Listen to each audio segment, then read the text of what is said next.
Zašto se zamonašila Tadićeva bivša žena? Razvela se od Borisa pa se posvetila religiji. Veselinka Zastavniković je 2002. godine otišla u manastir u Peći kao iskušenica, gde je 2008. godine se zamonašila i postala kaluđerica. Prva supruga Borisa Tadića, novinarka iz Osijeka, Veselinka Zastavniković, zamonašila se. Vest je tada iznenadila mnoge, a za nju kažu da je nadprosečno inteligentna, ambiciozna, lepa, borac za pravdu, revolucionarka, buntovnica. Sa Tadićem je u braku od 1980. godine do 1996. Monaško ime Irina uzela je na predlog patrijarha Pavla, koga je inače posećivala u Patrijaršijskom dvoru u Beogradu.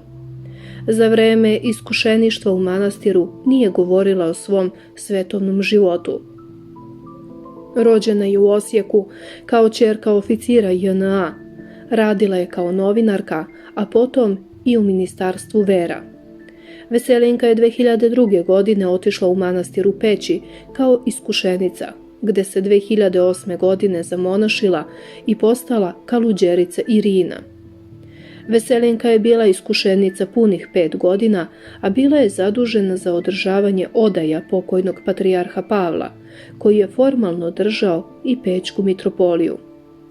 Govorilo se da je Nevenka, Borisova majka, bila protiv njihovog braka, a par se venčao uprkos tome te su unajmili jeftinu podstanarsku sobu u ulici Koče Kapetana. Budući da nisu imali stalni posao, Boris je prodavao novine na ulici, a Vesela je šila i prodavala lutke od krpe.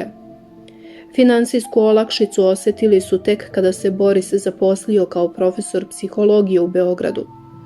Problemi u braku su se navodno pojavili nakon razilaska u političkim pogledima, i to nakon što je početkom 90-ih Boris Tadić sa ocem Ljubomirom utemeljio Demokratsku stranku.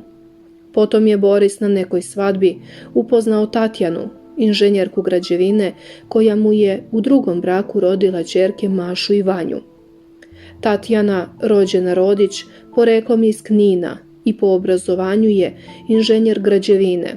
Ranije je imala privatnu firmu, ali se posvetila vaspitanju njenih i Borisovih ćerki, pa se razveo 2019. godine.